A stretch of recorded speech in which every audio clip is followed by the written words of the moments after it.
Start recording. And recording on Audacity too. Is that a siren? Yeah.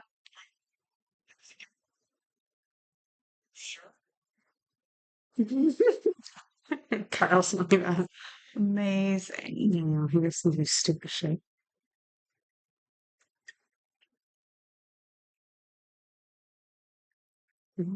Aw. Weak, pitiful, helpless. Oh, we're live. Yes. How do you normally get? Does the comments just pop up right there? That's so much nicer than just having your phone propped up somewhere. Yeah, well, that and it's like I could have a second window open with Twitch on it, be going that way, and then have it covering up this, but 'tis all good. Audacity's recording.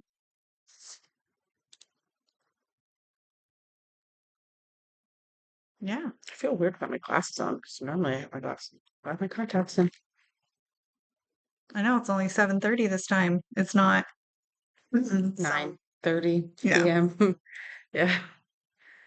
Legolas, what's your elf eyes see? She's here, my Tired. loves. She's here. That's my bestie Eileen. Ah, Best friend. best friend The Eileen. BFE. I like how all of your usernames are like punny with your name. I'm not going to dox you by saying other usernames that I know you have, but they're good. My cousin's name is Kayleen, and so we've always called her like Kayleen to the left or Kayleen to the right. It's funny you should say that.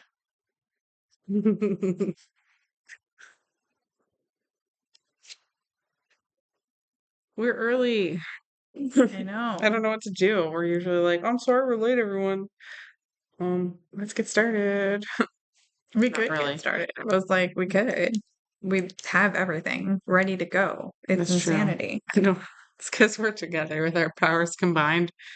And by that, I mean I sat here while she did everything.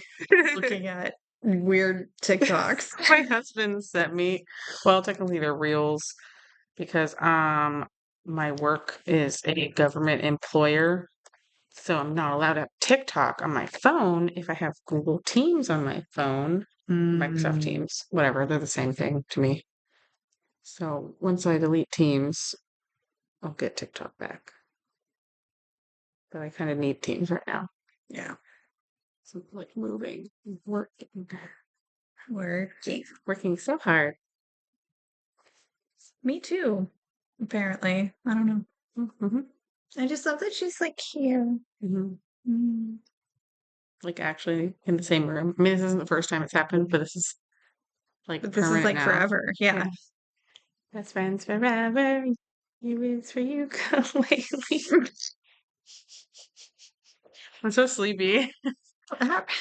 It's early. What are I you know, talking about? because I had to wake up early. 'Cause also, my job is East Coast time, and they're like, you gotta try to stay on East Coast time. Brr, brr, brr, brr. Meh.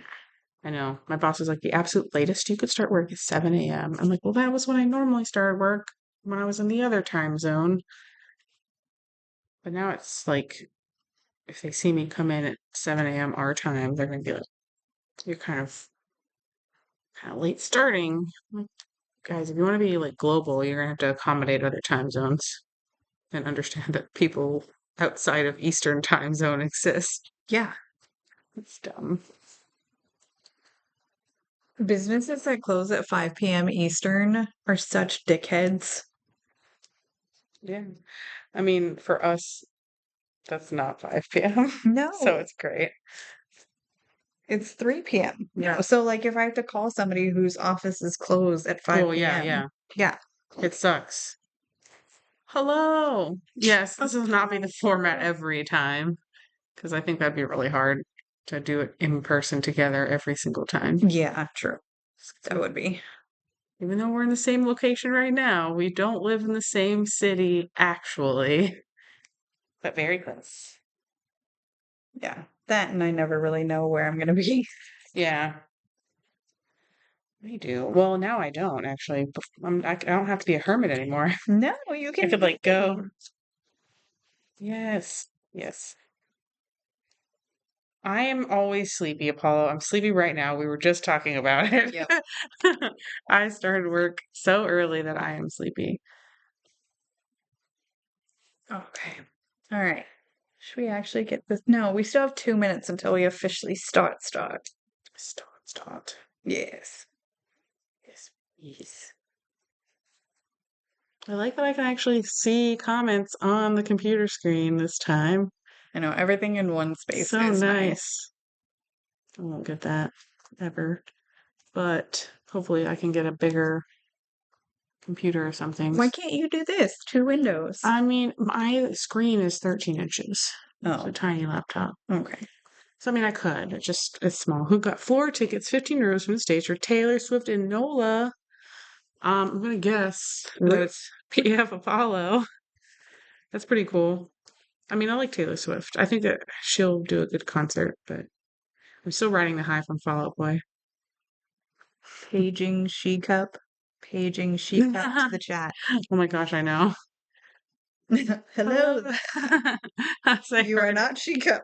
No. I was like, that would be a little too intense. I heard that in my head when you typed out hello there. Got front row floor seats for her show in Canada.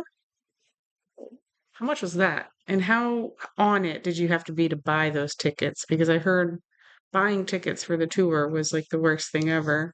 Yeah, those are probably fucking expensive. It was really easy to buy tickets to Fall Out Boy. Okay. We have an hour and 20 minutes until this battery dies. Oh yeah, We should be good. We should be. I don't think tonight will be that long, No. but it's just as good. Yeah.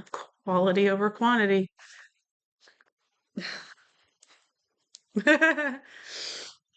Uh,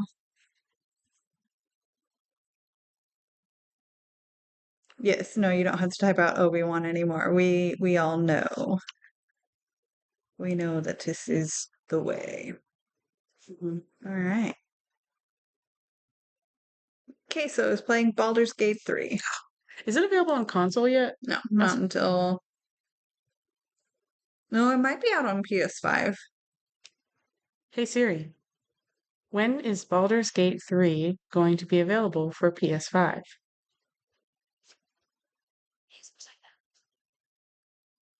Wednesday, September 6th. Oh, okay. Oh, but if you get deluxe edition, you can have 72 hours early. Unless you order it from GameStop online and it's a physical copy, in which case the shipping will be delayed. I will never forgive them for Horizon Forbidden West. I didn't get my 72 hours early.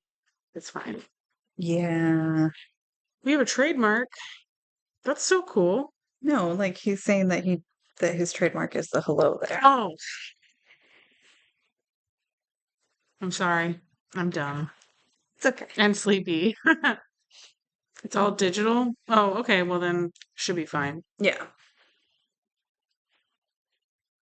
I still need to fucking pre-order Phantom Liberty. I really need to do that.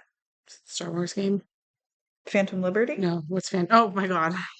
I really am sleepy. I'm not lying. Cyberpunk DLC. I know what that is. Those Star Wars game. Wow. It's not like I have a video game podcast or anything. What the heck? Phantom Menace is Star Sorry. Wars, so No, oh no, that's like that Rebel game that's coming out. Star Wars Rebels, right? yeah. Okay. I was like, did I text you those pictures? Is that why Star Wars was on your brain? No. Okay. No, you'll see why in just a minute. Why it is.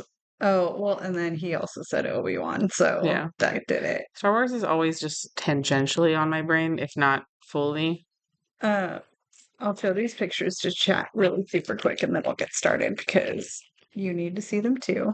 Oh, how cool. Yeah. Are those cosplayers? Or Mhm. what is that that group? Yep. Yep, The okay. 501st Yeah. Battalion. So My kiddo Oh, that's like really being horrible to It's her okay. face. The camera's like, Um, keep her anonymous. yes. Got to meet Darth Vader, two stormtroopers, and while she was holding her baby Grogu, and so they totally interacted as if it was the child. And I'm like, okay, but canonically, Darth Vader doesn't meet the child that I'm aware of yet. Like he knows of Yoda, I don't think obviously. they're in the same time frame, Yeah, they are because Luke really. shows up. Oh, Oh right. wait, Yeah. no, but maybe would Vader? I don't But it was know. post hand chop Luke, wasn't it? This is why we don't have a Star Wars podcast. Okay, paging teacup, Yeah. paging teacup. Yeah, so I don't know.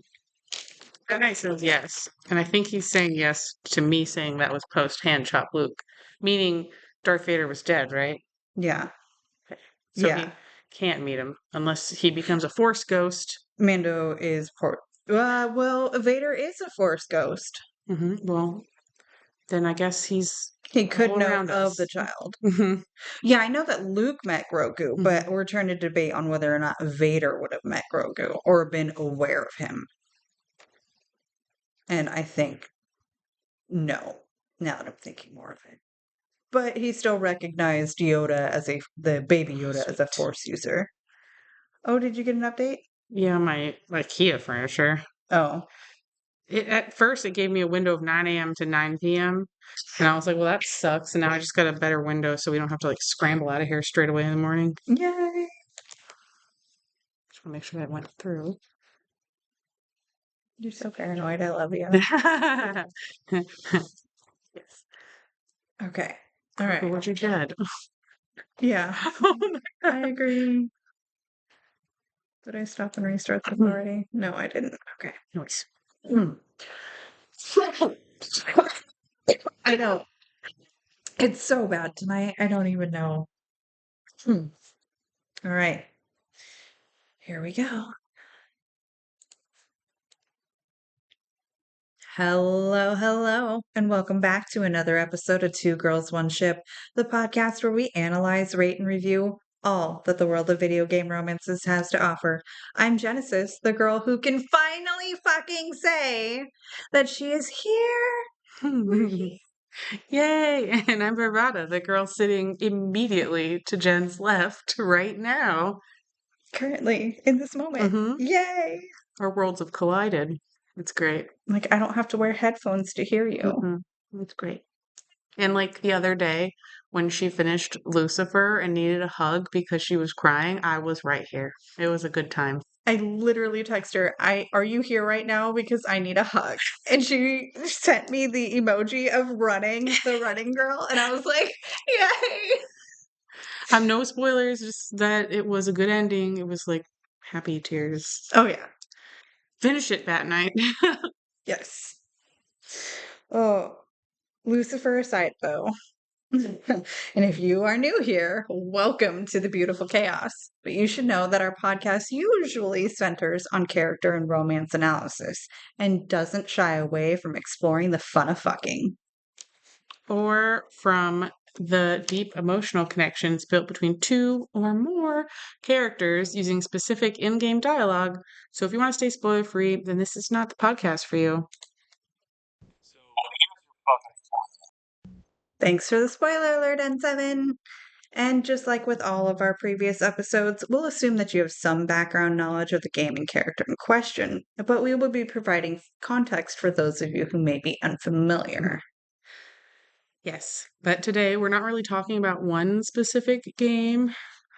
We sound weird. No, the spoiler alert. Yeah, okay, so it's because I played the spoiler alert over my speakers, and not through the microphone like I normally would, and I'll make it sound better in post. Yeah, sorry, you got the shitty version right now live. I'm just kidding. But today we're not really talking about one specific game, but rather some common tropes used in crafting romances in games. You may or may not know what a trope is, so here I am to tell you. I love to talk about tropes on this show. There are two main kinds of tropes, otherwise known as archetypes, and they are plot devices and character traits. Basically, a trope is a shorthand for the viewer, player, reader, listener, etc., like the consumer of whatever the media is, to understand a character or context for their relationships, the settings, and even overarching storylines quickly without having a ton of exposition, aka just straight up telling the consumer of the media what's going on. Imagine how awful a story would be if it opened up like, it is a period of civil war. Rebel spaceships striking from a hidden base have won their first victory against the evil galactic empire. Actually, that shit works sometimes. Okay. Yeah, but then that too became a trope in Yep. it of itself The of crawl. the crawl. And not the certified BioWare body crawl. Nope, not that kind of crawl.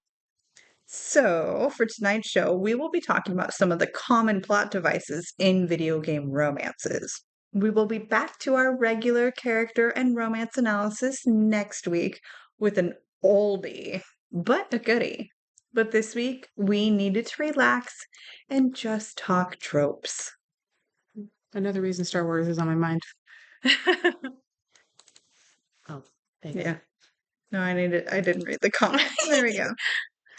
You want to introduce our first trope that I wrote down? Ooh, okay. So this one hits me close in the heart. The dark hair means you are dark-hearted. Think of characters like Morrigan from Dragon Age, or Yennefer from The Witcher, or Jack from Mass Effect, or Genesis from this world. From Two Girls, One Ship. Yes. Yeah. Yeah. So that one was a really common one that I found when I was doing research. And obviously, you can probably think of a ton more characters outside of even just games that follow that trope. You always have to have like the seemingly bad woman who's scary, but also super sexy. But then when you actually get to know her, she's not that scary and she's not that bad. But she's still that damn sexy. But she is still that damn sexy. And I think that's a huge pro to the trope. Like, wouldn't you agree? Well, yeah, totally. Because when I think of more like specifically the three that we mentioned there, Morgan, Yennefer, and Jack, they are all truly powerful, badass women who own their own power throughout their whole journey. And so to have the trope that and I think it kind of also like it goes with like blondes are ditzy, and then that counterpart of the brunettes are a little bit more serious and things like that.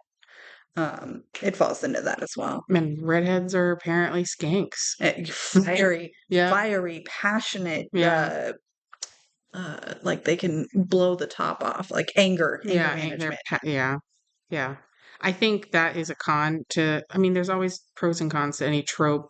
Because another way of wording trope is stereotype in real life. Like that's what you would do to people when you're stereotyping them. And obviously, they're not always true. I would argue when I took communications in college, they argued that none of them are good, even if they seem good, just because they're boxing people in.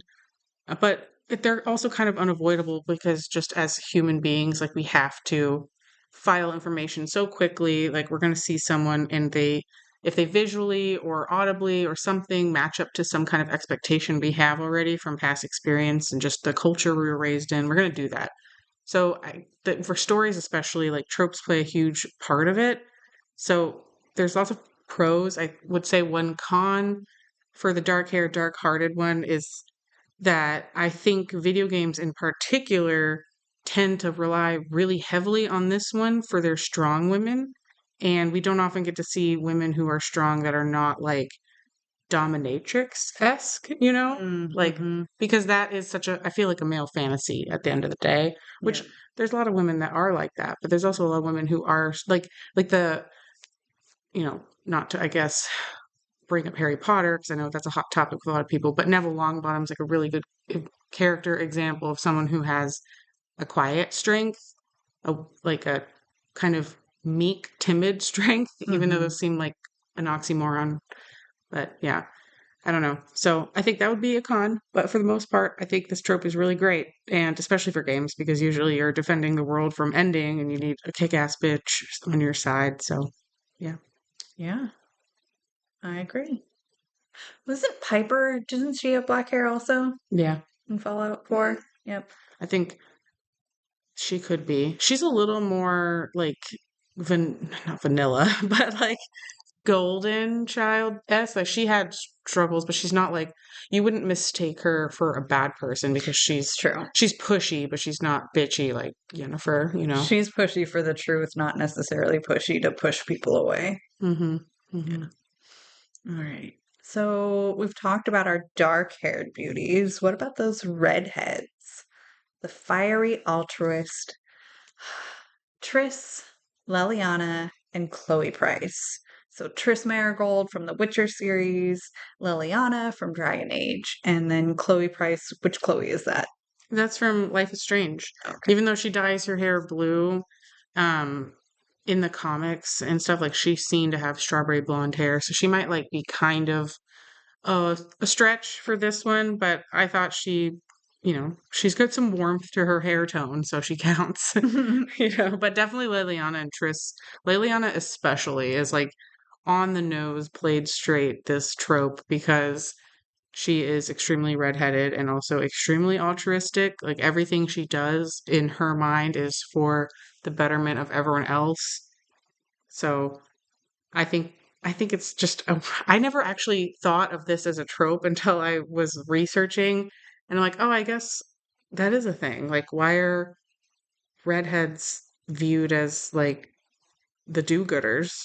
The ones that are really passionate about it. 'Cause like then you have Mary Jane in Spider-Man, depending on which universe I guess she's in, she could be a little bit more like this or just a background noise character. And then some might argue Aloy from Horizon games, although she's the player character, she's still a fiery altruist because she's literally saving the world. Yeah. Yeah. Merida, sure, yeah. I was trying to think of game examples mainly for the ones we list, but there's Kim a ton. Possible. Yeah, Kim Possible. Yeah. Also, my friend Eileen is a redhead, so she's kind of awesome. Well, yes, Yeah. she is. And I used to dye my hair red. Me too. I think we all have done that at least once. Because even though gingers get made fun of, everyone wants to be a redhead. Hmm. They're beautiful hair color. My husband is a redhead. My first love is a redhead. Alistair. Mm. Hmm. What color hair do we think Garrus would have? Hmm. If Turians had hair, what color would Garrus be? I don't want that. I don't know. I just want him to be his Turian self. I can't imagine that. Okay. I've seen people imagine him as a human and they usually give him black hair or white hair, I feel like. Mm. Which okay. Sure. Apollo says gray. He'd be a gray fox, silver Ooh. fox. I'm okay with that. Yeah. But Apollo, Garrus doesn't know how to deal in worlds of gray. Doesn't know what to do with it. That's a good one. Yeah. I don't really know if there are any, or actually, just kidding. I thought of a con right now. The fact that they're fiery. It's like, I know that that's why they picked the red hair because we see it and we're like, oh, they're gonna be spicy. Yeah. But like, what does that do to real redheads in the world? Yeah, I mean, I can't think of any redheads who don't have that anger or that fire, that passion when it comes to video games. Yeah. Instantly, you see redhead and you think that they are going to have issues. And even Alistair, being a Hmm. redhead, if you don't help him along his path, he'll end up as drunk We're dead. or dead. Yeah. Yeah, I mean, yeah. But dead probably because he was being. Oh, well, no, it's because Logain kills him. No, well, yes, or one of he when if he like gets banished, he can either like just die or become a wandering drunk, I think. But for sure Logain could kill him. But I'm pretty sure he could also just die after the events of the game. Yeah. I don't know, it's been a long time. Trying to think of other redheads in video games where they don't have that spark fire attitude. And I can't. I Yeah. can't. Nope. All right. Nevin, Devil May Cry 3. Is that a spicy person or is it just a little redhead minding their business? Like well, there you Seductress. go. Yep. It's another That one. counts with the fiery is the passionate, and the passion can come in many forms. Well, because I would argue Triss is a seductress too. Oh, agreed. But she's also like in her own way trying to do good. It's just this stupid dumbass way. Yeah. At first. Oh, she was a succubus. Okay, well. Yeah. I would classify any succubus being fiery in some point. Hi, Yuri Cat. Hi. Yes, we are together. Soon I hope to see you, like next week or so. Yes, we need to do dinner. Mhm. Okay. Oh, I want to introduce this next one because I love the name. I just recently heard of this. You I okay? had never heard. I learned about it from the second character that's listed. Okay, so the next trope is a himbo, which I literally upstairs when I was researching was like, oh, like a him bimbo, a himbo, because I'm a dumb blonde, guys. Yeah, so AKA a himbo is like a big, sweet, dumb, like golden retriever energy kind of guy. Like Alistair for one. Like he's like everyone's number one himbo. And then I saw an article arguing that Bro Shep is a himbo, and I agree. Like he really is. Paragon. Yeah, Paragon Bro Shep, yeah, is definitely a himbo. And then Ryan Lucan from Life is Strange True Colors, super cute character, 1000% a himbo. Like he's so the game's set in like this tiny Colorado mountain town. You know him? Did you look Mm-mm. at him? Okay. And he like wears flannels all the time. He's a park ranger in the wilderness and he like you first meet him in a record store and he's looking for a record of Birdsong. And he like there's this little kid whose dad figure dies and he loves D&D and LARPing, so the whole little town like throws together this huge LARP event for him to cheer him up. Aw. And Ryan plays all of the enemies, like he has little masks and he like puts his all into it even though he has no idea what he's doing, and it's so cute. Like Okay, I love I that. love his character. It was really hard not to romance him, but the other romance option is way better. So I had to choose her. Also, I would like to say again, paging she cup, paging she cup. I request your attendance to this. Manifest the she cup. Mainly because she has a huge issue with people calling Alistair a himbo. Really? See, because I never thought of him as a himbo, but all over the internet, they were like, he's the number one himbo. But I've never thought of him as big, dumb, and sweet. Like, I don't think Alistair's dumb at all. Exactly. Okay. Yay. We're Yeah. all No, on the I same page agree. I then. agree.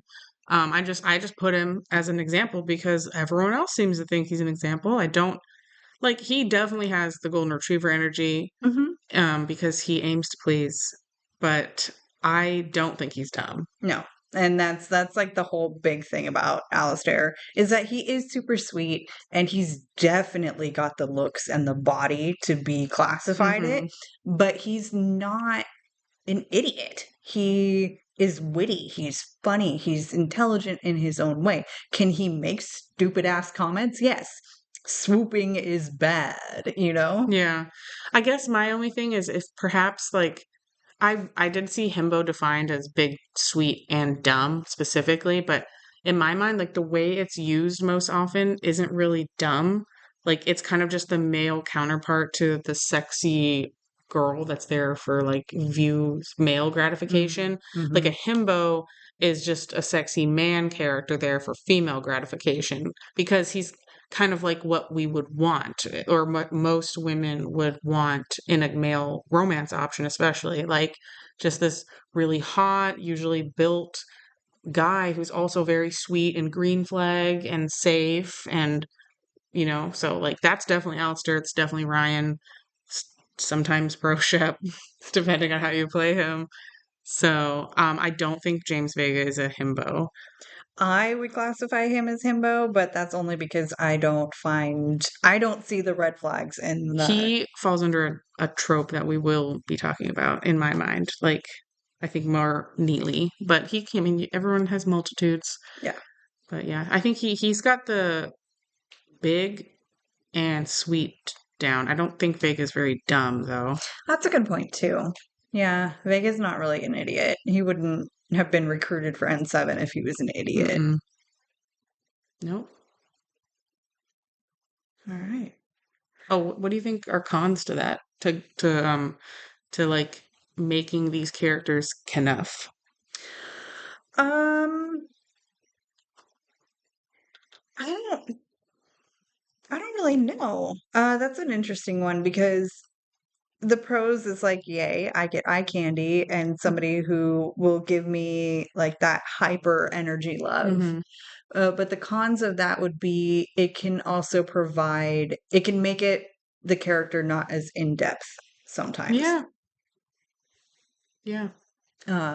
Especially if I don't feel like we can have the deep emotional connection also. Like if I'm coming to you with a major problem, I need to know that you will be emotionally intelligent enough to handle this conversation.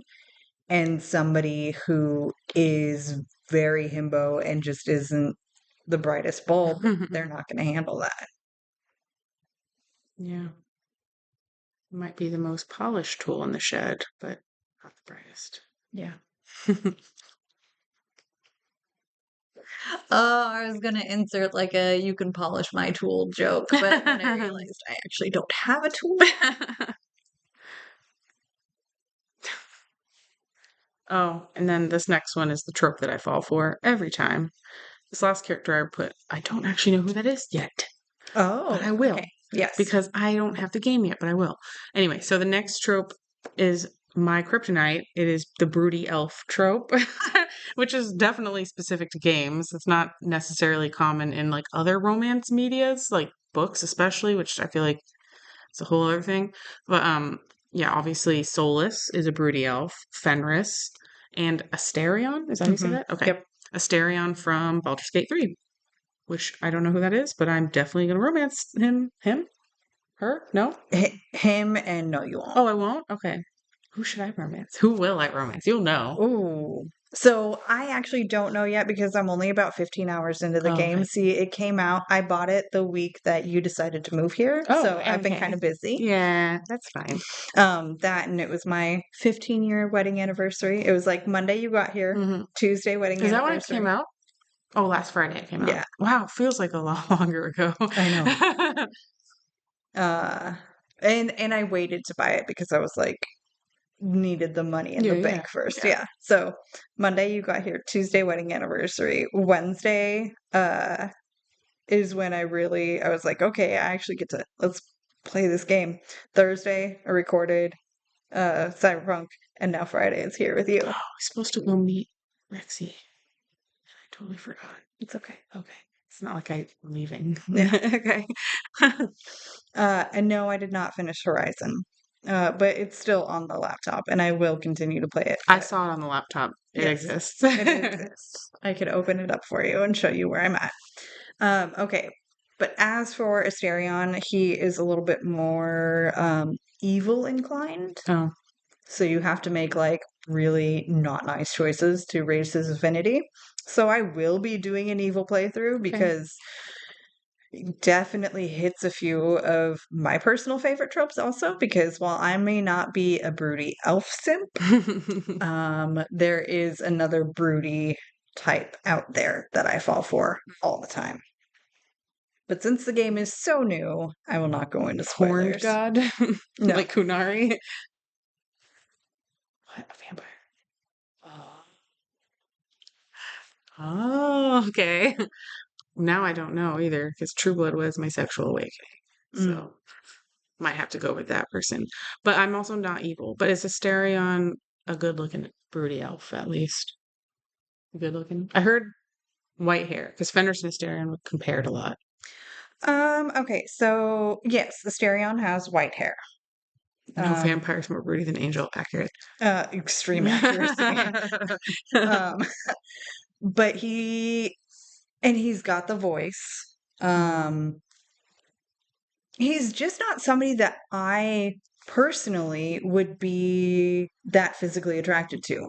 So I don't know, but he definitely is for some people. Okay. I just need to see what this person looks like. This person, this actual human being. Oh, no. No, that's not for me. That's No. an elf? That's an elf character? Yeah. Oh, I see the ears now. Okay. Ew. No. No, you can't ew him. He looks evil. I don't know. But he's I th- also sexy evil. Okay, so we're talking about the broody elf. Let's get to your actual broody elf voice. yes, obviously, Solus is extremely broody, and I love it because he's tortured, and he has that beautiful Welsh accent, and Fenris does too, a little bit, but well, he's a little bit more British because he was in Yeah. Tevinter Imperium, but he's still got that voice, that deep, resonant voice with the beautiful timbre. That's really what gets me. He's a little too tortured now. Like I was angsty post teenager, I technically young adult, but like I know they say girls mature faster, but We totally do. we do. But also, I I had never dated anyone when I played Dragon Age 2, and so I was like, ooh, little angsty elf boy. And now I watched when we did Dragon Age 2, and I watched his romance video again. I was like, I don't think I would go for him anymore. Spike, I do. Oh God, I loved Spike. Like Spike was my favorite. So I agree with you, Bad Night. But yeah, the cons to the broody elf is he'll leave you. Mm-hmm. And if he doesn't, you have to try to fix him, and that's a bad way to be in a relationship. And Like, if the broody is what attracted you, yeah, and you can't stay with the brood. like if he undoes the broodiness and he like transforms into someone who no longer feels the need to brood because whatever trauma or situation has caused that is now resolved, or he's working through it, what's left? Like, do you like him as who he is now? Because Yeah. let's face it, I can't think of a like any other gender broody elf. Like, they're all men. Meryl? I I just I think the word broody has like this connotation of maleness to me for some reason. Like I don't think of Yeah, Meryl yeah. as brooding. Like she is anxious, Yes. which I guess one could argue kind of feels a little bit female sometimes.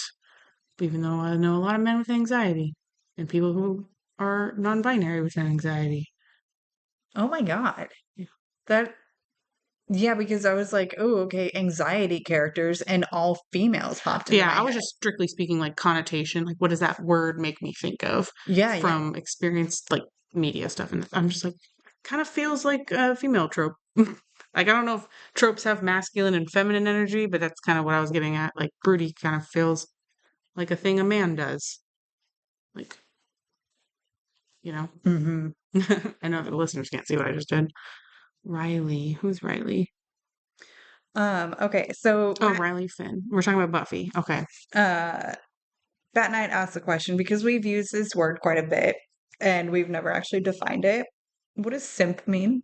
Oh, um, like I think it actually is a shortening of the word simpering, which is to be like disgustingly obsessed, like the way a puppy like follows you around, or like you think of a king with his little servants like following him around and he's treating them like garbage, but they're like, yes, my lord.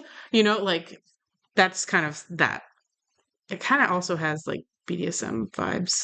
A little bit. Yeah. Yeah. Like some, I'm sure there are like people who like the degradation do the simping, but like when people say simp, it just means like I don't have a good reason for liking this. I just like it. Like they're not. It's almost unrequited, you know. Yep. It's like it's bad for me to like it. That's why I say I simp for broody elves because all it does is lead to heartache, Yeah. but I can't stop. Yeah. No, I agree with your definition. I'm not Urban Dictionary, so feel free to Google that shit. Oh yeah, that's also another good research. Synth. Synth. Just see, it's my husband. Like 13 floors up or however many. if we're yelling that loud. Oh my gosh, I know. Yeah. All right. So maybe we should go Yes. to our mid break. Fu from Beauty and the Beast, for sure. That character. Yeah. No one will make us yeah. that guy. Mhm. Yes. For sure. Talk about penis envy. My brain was still stuck on husband 13 floors up hearing me, and then you said penis envy, and I'm Oh, like, wait, what? actually, I think I did the math wrong, but it's some level of stories. 15. 15? Yeah. Yeah, there you go. That's math. Yay. Okay. Mid break? Sure. Mid break. Ready for the mid-break dance. Oh, who should we dance to tonight? What's a super tropey dance? Something. My brain went slutty. Yeah, so did mine. I was like, Jack's table dance is pretty tropey. Never again. I did it once. I'll have to find the footage. This footage exists. This footage exists currently on my phone. Ooh. A request a viewing. Yeah. Anyways, let's no, it is not going up on the interwebs. That's not going to be a thing. Um I will simp for my viewers, but not that much. How much time do we got left in your battery? 45 minutes, but Oh, I we can got also find this. that. Why don't you do a bit of the mid break and I'll see if I can make this extension cord work. Okay. Okay, so welcome to the mid break, everyone. We just want to announce that on Spotify, the ratings system, we have been asking for 150 ratings, hopefully good ones. And we are currently at 138, so we're almost there. Let's get to 150, everybody. And obviously, in order to get to 150, we have to have support. And some of that support comes from our lovely patrons, who some of them apparently had some issues this month or something. I looked at the list and there was like fraud, fraud, fraud. I don't know what happened. Something definitely went wrong with Twitch. And I think what it is because we just hit our 1 year anniversary. Oh, yeah, we did. Yay, us. And so I'm wondering if that is also our 1 year Patreon anniversary. So a lot of people, like one of our listeners reached out and was like, hey, Spotify or Patreon went through and did its 1 year renewal because you can pay for Patreon a whole year in Oh, advance. And so a lot of people's credit cards were like, no, you're not allowed to pay that much money yeah, yeah. as a one shot that we Weird. haven't seen before.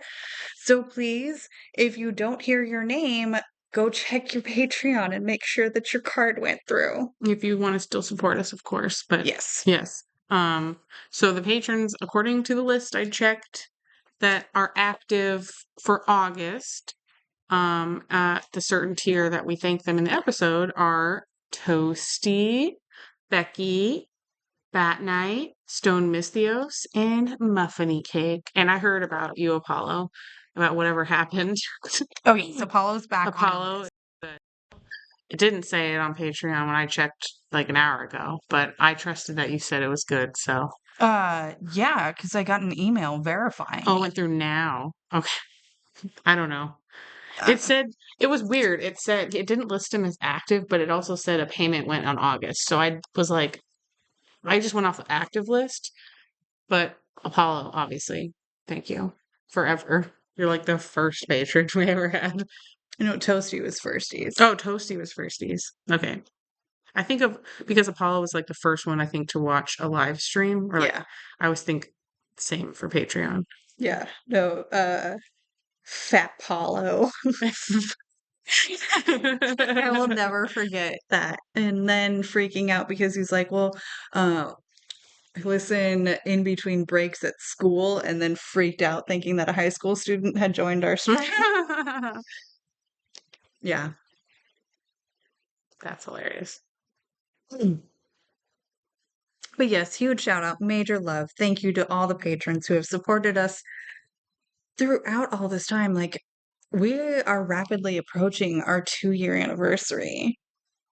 So weird. Doesn't feel that long. But also that seems short.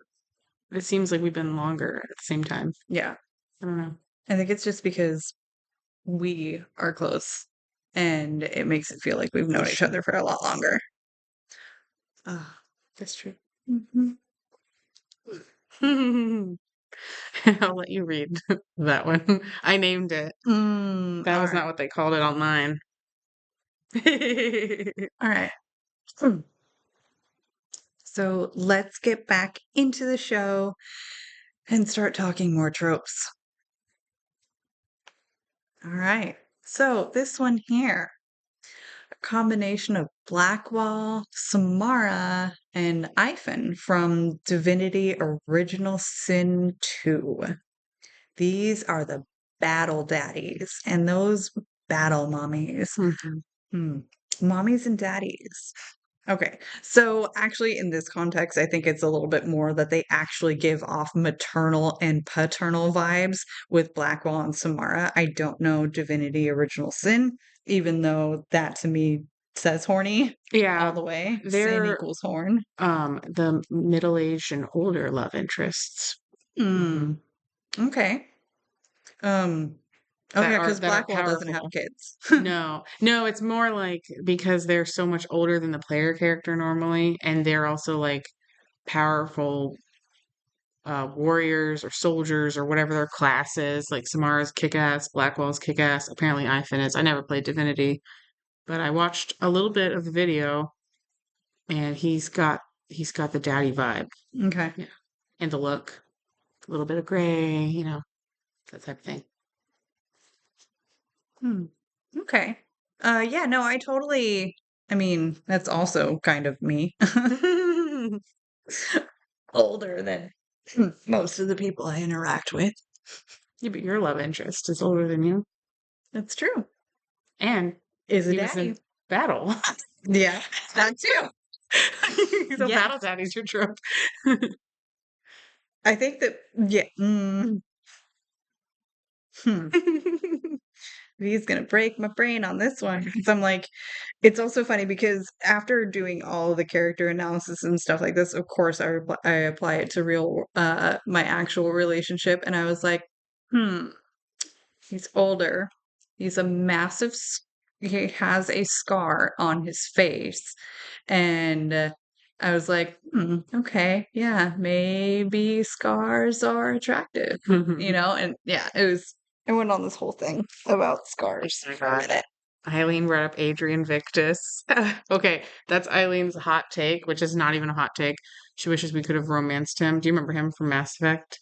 Adrian. He's from Andromeda. Victus. Yeah. Oh man. Wait, no, Primarch Victus. No, yeah, he's related. But Adrian Victus is in Mass Effect Andromeda. He is the impromptu, what is that called?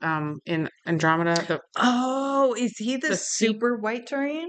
no, what are you called as writer? You had to inherit your dad's role, and Okay, he's the Turian one. Pathfinder. Yeah, he's the Turian Pathfinder. Oh, he's in Mass Effect 3? No, the Primarch? I thought you were talking about the guy. Oh shit, Eileen.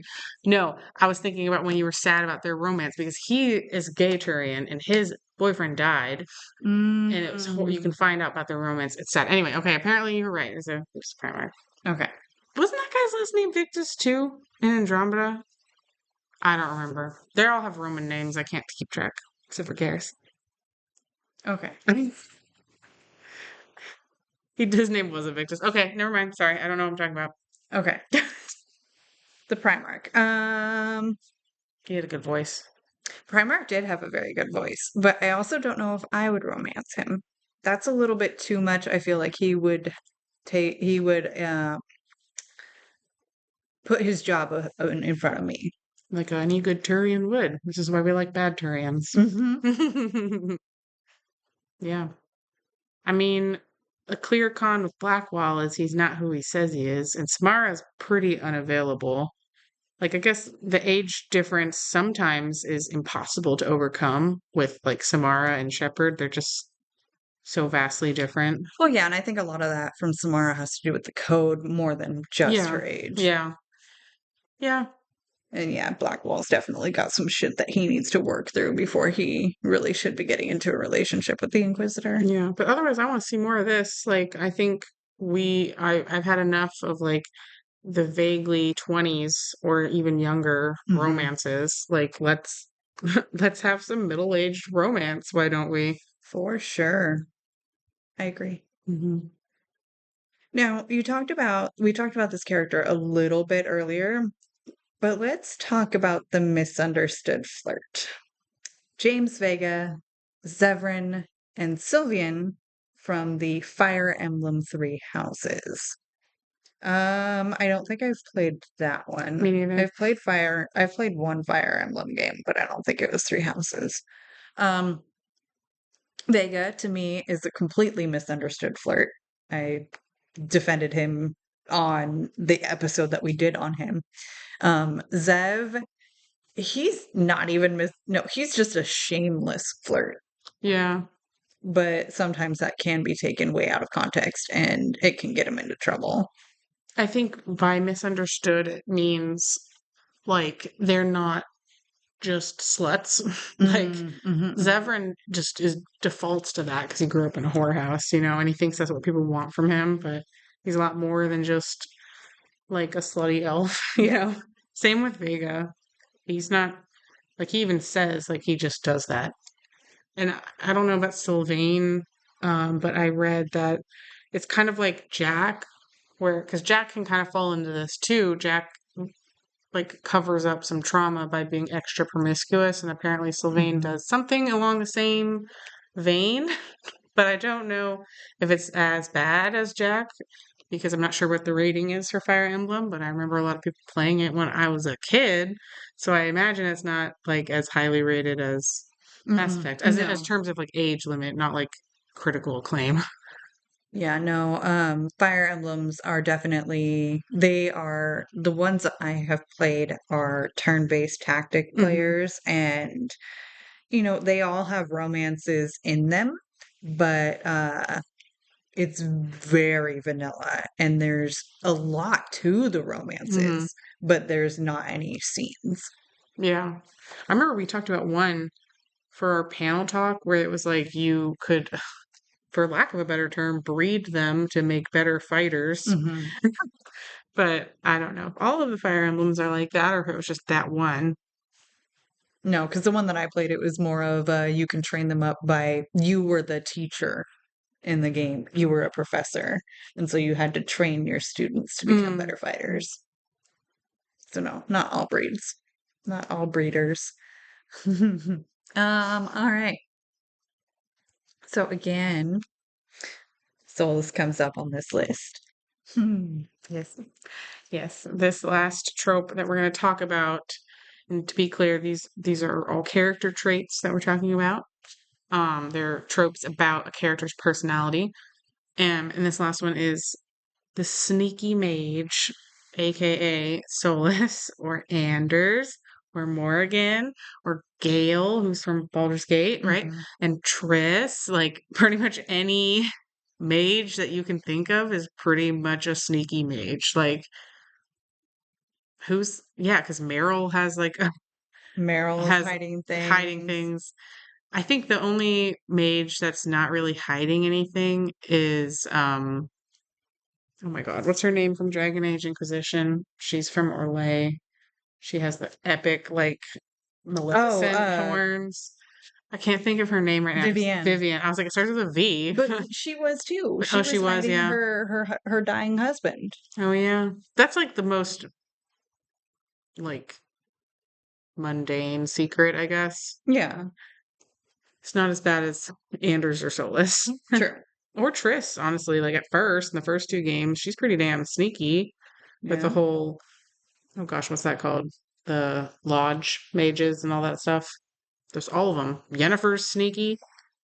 And let's see, as for Gale, I know that he's currently hiding something, but I don't know what it is yet. I ruined And it for myself. um I'll forget. yeah, I also heard that he is one of the better romances in Oh, the game. So, um okay. it'll be really, really fun and interesting to review this game next year. I'm excited for it. Oh, Yuri Cat says that Vivian was the mistress. That wasn't her husband. Oh, that's right. Oh, well, that's extra sneaky, but I'm not going to shame her. No, the wife knew about it. Oh, just kidding. I mean, honestly. The wife and Vivian were like best friends. Oh. Hmm. Interesting dynamic. V doesn't remember anything from Inquisition Nope. other than Solus's ass. No, I don't care about his ass. His Okay. eyes, man. His voice. And his loneliness. I thought he had a really nice ass too, though. I guess. I don't care about that. Demisexual.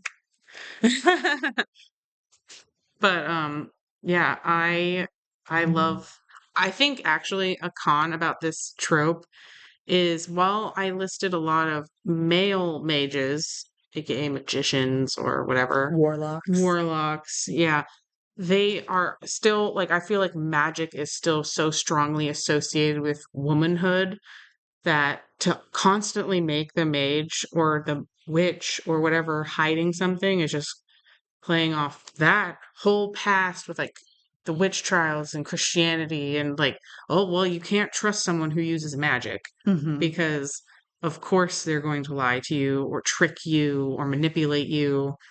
And then D&D really played into it when they heavily popularized again the trope of like the witches and warlocks and all that stuff.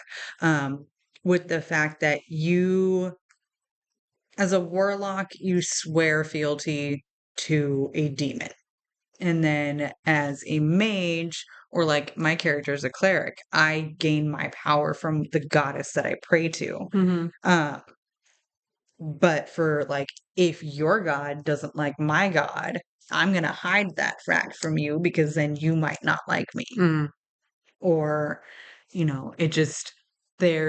it always has some level of inherent, I need to hide my truth. Yeah, I hate that about it too. Like even the one media that I can think of just quickly that has like positive portrayals of magic users is Harry Potter, but they're still their entire world is hidden. Yeah. So like I just hate that it always has to be hidden. Or if it's in a world where it's open, they're not trusted or looked down upon, or they're kind of fringe society members. Only it's going back to how it used to be, where like you would have the probably a woman, but really any person who knew a little bit more about medical care living at the edge of the village, and people would go to them and be like, what's the abortion tea? Like, Yep. yeah. And you'd have to do it in secret. And there's still places like that, I'm sure, in the world. And I just wish they wouldn't be so sneaky in video games because they hurt me. Oh. Anders hurt you too. We're both affected by this one. Yes. Yes, Anders hurt me. Yeah. We'll see if we ever get resolution on that one. Yeah. I guess the pro is I love magic users. I just don't want them to be sneaky. Yeah. Oh, I just touched your laptop. I'm sorry. No, it's fine. I was reaching for the mouse to do the exact same thing. Great minds. Yeah. All right. Plot devices or tropes that we'd like to see in future video games. If you think of any more, you can add them. That was mainly for me. And I was basing a lot of these off of literary tropes in romance books because, which some of them might be kind of hard to translate to most games, but like heavily narrative games, I think it'd be easy peasy. You can do it. The first one is enemies to lovers because that shit right there is the best.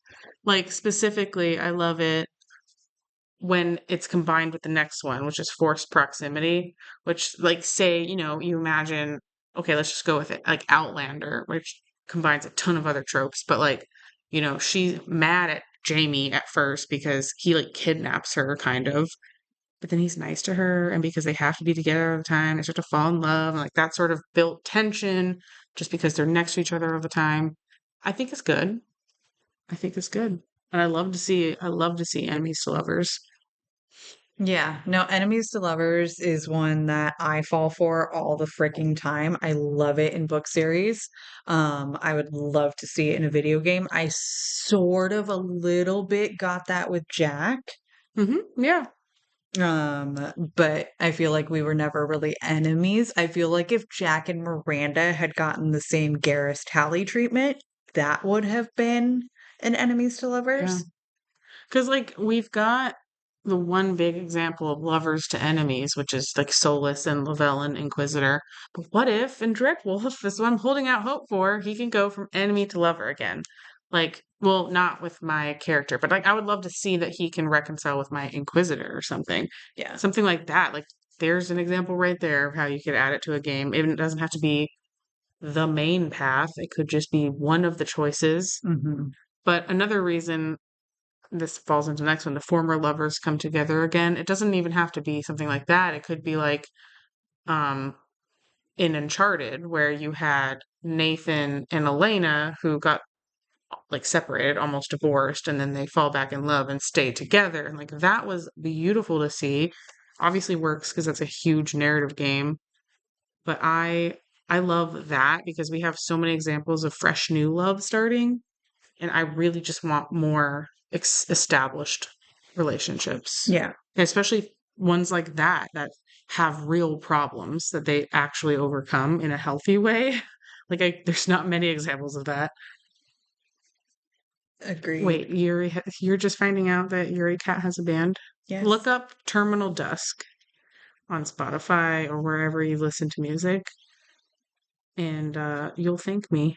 And you'll thank Yuri Cat mainly because she's the singer And she's and amazing. she's amazing. Oh, she has a show coming up in September. I We're going. know. No, because I'm going to be in Virginia Beach taking care of my sister Muffiny, you are. because she's recovering. Well, she'll be recovering from her surgery. I talked about it with your cat already, and I was really sad. I'm going to miss her next show. She said maybe one in October, though. So Okay. I know I'll have to catch the next one. I'm sorry. My sister will be a lump. All we're going to do is eat, crumble, and play games. So it'll be fun. But I'm really sad. I really want to see you sing I mean, I've seen you sing in person, but I want to see you perform in person. Yuri, promo your stuff. What's that? Oh, yay! Really? Wait, what? I just found out about that too. Yes, I'll be there. What day is that? We'll be there. And yes, Yuri, promo your stuff. Drop links in the chat. Yeah. Or Get your shit Discord out or there. wherever you want. Um, Terminal Desk. If you like good music. It's Sunday. Oh, okay. oh, for Steffi's birthday. Okay. That works for me. Yes. Okay. Right. So, the cursed. Beauty and the Beast. Ah, okay. Cursed lovers. Like one Well, of them has a curse. I'm trying to think if I've seen that. Besides Beauty and the Beast. Well, I think another example of that would be Bill and Sookie in True Blood because her curse is hearing people's thoughts true. and she can't hear his or any vampires and she should end up with Eric, but whatever. Agreed. I'm also wondering, like, well, I mean, Anders is cursed. Anders is cursed because he's a big dumb who welcomed that into him, but he is cursed. So that is an example. It's a good, but I mean, oh, that's a sad ending to a romance. So I like the Beauty and the Beast style endings where it's like, Where you overcome the curse. personally, I preferred him in beast form because when he turned into a prince, I was like, no, I don't like this. I didn't get attached to you. I got attached to the beast. Yeah. That's who I know. So I don't know if I necessarily like the curse of a physical transformation thing, but um gosh, I'm trying to think of Like any vampire ever, any yeah, werewolf ever. yeah. Because they don't have to overcome the curse necessarily. It could just be something they have to deal with that a lover has to like live with and Yeah. overcome, which is definitely, yeah, Angel has a curse. Um, and that's a horrible outcome for a romance as well. So Yeah, I don't because want. if you break Angel's curse, there's some pretty bad. Yeah, I don't want to list him as an example, but because I want happy ending ones. But yeah, I don't know. I just think it adds an interesting dynamic to a romance because especially in a video game, like that's an easy fantasy style thing to throw in Mm-hmm. to have tension because that's really what makes relationships good and believable is how they navigate tension and how the tension exists. Yeah. Like Let's see. The different worlds. What were you thinking with that one? oh, so like they literally come from different worlds. So like Outlander's a big one because their worlds are separated by time. Like she's a 1940s British lady and he's a 1700s Scottish man. And so they come like from literally different worlds. And Pride and Prejudice I listed as another example because while they're still in the same world, they're different classes. Like Elizabeth Bennet is a lower class than Mr. Darcy, but they It's like, transcend the world differences. Like different cultures could be another one, like literally. can I present to you Mass Effect? Yeah, exactly. No, that's a huge one. Like because all of the alien like companions are literally from different worlds and they're able to overcome all of those differences, sometimes even like hugely molecular differences to be together. And I think that is a good thing. Obviously, BioWare does this all the time, but not a lot of other games do, which is why I think BioWare games are always everyone's favorite romances Yeah. because the love feels real. They had a lot of challenges. You had to really work for it. I think going for different worlds as it comes to like class and status, Hmm. that one would be really hard to make it feel like, to make it not feel like I'm uplifting the poor. Well, yeah, no, I think a good example. So, like the book that I picked out when we were at, was it Powell's? Mm-hmm. Yeah. So, it's called We Hunt the Flame by Hafsa Faisal, and I love her so much. And in there, they have a really good romance where you don't find out that the guy is the prince, obviously, because he's also the kingdom's assassin. And so he goes out on this mission, and then the main character, who's a strong, independent woman, she gets sent on the mission too because she is like a huntress, like she's learned how to survive and they need to find something and she's really good at tracking stuff. And so they're forced together on this mission and they can obviously tell 'cause she was from a very poor area and he's a prince, even though his dad hates him and all that. But they fall in love and come together. So like they have completely different worlds too. And most of that tension just comes from like how he's not used to women looking at him or anyone looking at him because people who know who he is are afraid of him because he's the assassin. And so like that kind of thing, I feel like that you could add that to a game. So I love that stuff. I don't know. Yeah. When you're talking about like assassins and whatnot, I thought Mr. and Mrs. Smith. Yeah. I love that. I Yeah. love the fact that they're a married couple. Hmm. I also love battle couples. Yes. That's a huge, I mean, that's a good trope that we see all the time in games, but like I love it. I think that that is the one of the tropes that we can definitely for sure agree on Oh yeah. is our thing. Yes. Rune Factory. I played Rune Factory a long time ago. Yeah. But yeah. Yeah, as long as it's done well, because I think it could end up like that with the different classes specifically, where it's like, oh, you just feel bad for me because I'm poor, or there's a power dynamic there that could exist if you're not careful. But if you remove it, like going on a quest, Hmm. like you could do in a game, I think that'd be good. Hmm. Baldur's Gate 3 is changing a lot of these, and we will be seeing some of them. Sweet.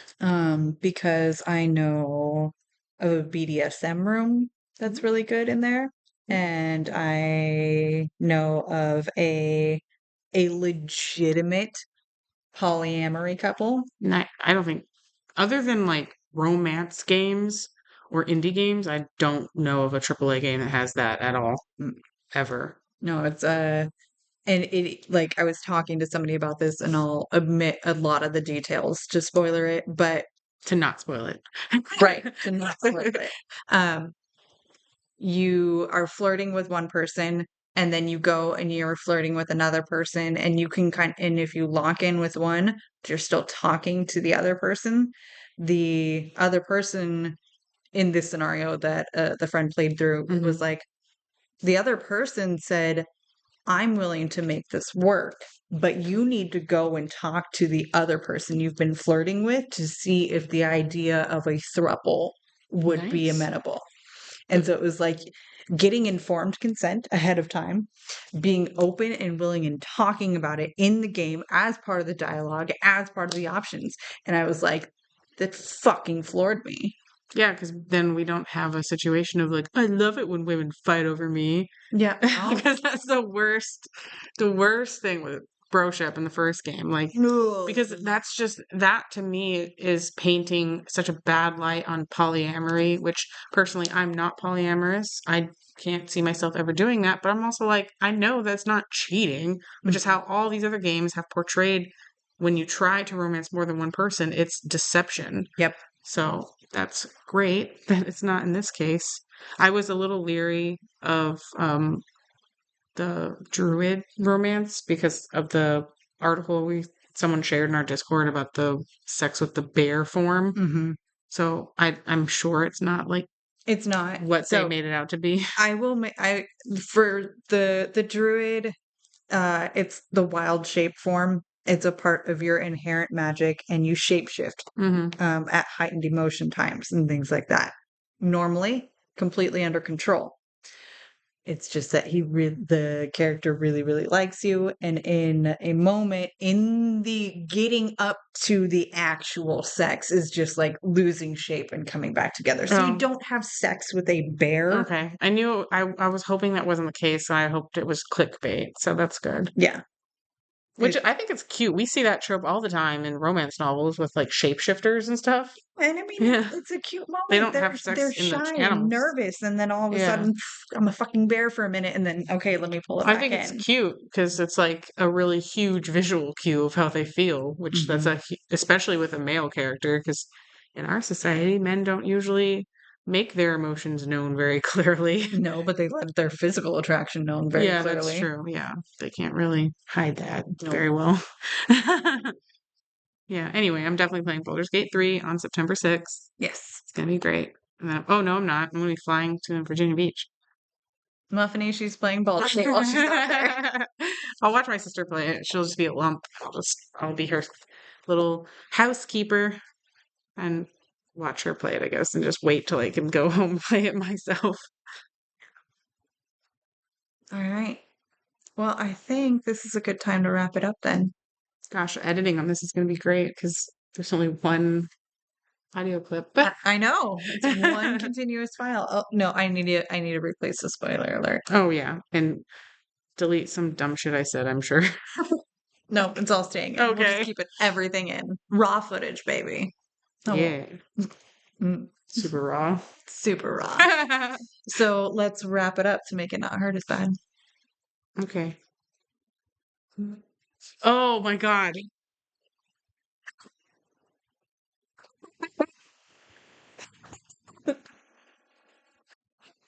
You don't want to use a Trojan Raw?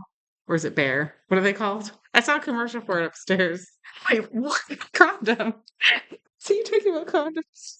Talking about condoms. Wrap it up.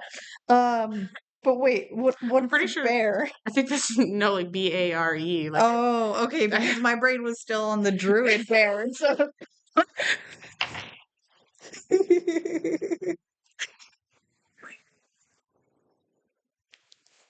okay. Well, if you like what you're hearing, please be sure to leave a review on iTunes or give us a rating on Spotify and subscribe wherever you listen to podcasts. I went through and recently published all Spotify comments, so everything is currently up to date. You can now find me on the Cyberpunk Lorecast with my co-host Toasty, where we explore the foundations of the past, the state of Night City today, and the news of the future for all things cyberpunk. And of course, in our Two Girls One Ship channel on the Robots Radio Discord. Come give us a follow on all the social medias and on patreon.com/2girls1ship. Links to those are in the description. I'm also on the Robots Radio Discord and in our own Two Girls, One Ship Discord server, where we nerd out on all our favorite CGI significant others. Be sure to check out our live streams on Twitch on Fridays at 10:30 p.m. Eastern Time, 7:30 p.m. Pacific Time. Our podcast episodes release on Mondays because you need at least one good thing on a Monday. So thanks for listening, and remember, beauty is in the eye of the controller. Yay! Don't go alone. Isn't that a Zelda thing? Oh, it's dangerous to go alone. Oh, take this. Yeah, there you go. I just don't want to try it alone. Get your pod going. Get me lumpy. So obsessed with it. I have a. Do you have one too? No. No, but my time. Oh, nice. This goes away sometimes, and then I haven't seen it in years, and it came back like a month ago. It's fun. I also love how we are like complete opposites on everything. Okay, I wear my watch on my left hand. I have a Pip Boy on mine. Mine right now is lame. Lame. Mine's nerdy. I win. Well, I used to have it nerdy, but then it lost its rights, and so they took it away. You just put whatever picture you want from your phone. Oh, I actually like had it was an animated Pip Boy. Oh, well, that's way cooler. Yeah. Never mind. I don't think I can do that. Galaxy wins again. Perfect. Yeah, I'm right-handed. I don't really know why I put it on my right arm. I'm right-handed also. Oh. Well, I know, but I mean my watch. A lot of people put it on their opposite. Mm-hmm. I don't know why I put it here. I don't know either. Now I can't switch. Yeah. Too used to it. The sun has set since we've sat here. Yeah. Darkness means bedtime. Hello, darkness, my old Come to sleep with you again. All right, let's go. Hell yeah. Oh, but for reals, we should be heading out of here soon. What episode is this? 92. 92. 5. Baby. It's so funny. I've been thinking tonight as the live show, yet literally every week we do this live. I feel like this is making my hair look very one-sided. It's also you're not wearing headphones, and this is shitty webcam. It's not even like a good cam. I know. Are we still live? Yeah. All right. Thank you everyone for hanging out in chat. Yuri, you know exactly where we're at right now. So you're and she knows my address too now. Gave it to her so long ago. I'm like, how far away are you from this? Apollo, Bat Knight, Eileen, Yuri. I think those were the only people. My husband, I saw a comment once. You know what's good footage with that? Oh, the dance. You're dancing. Oh, God, no. I saw him say that when we were talking about you dancing. I want to see it, though. No, I was super fucking drunk. I still love you. Good night. Good night. 12:63. Let's stay up past sunset. Yep. Let the drow go. Yep.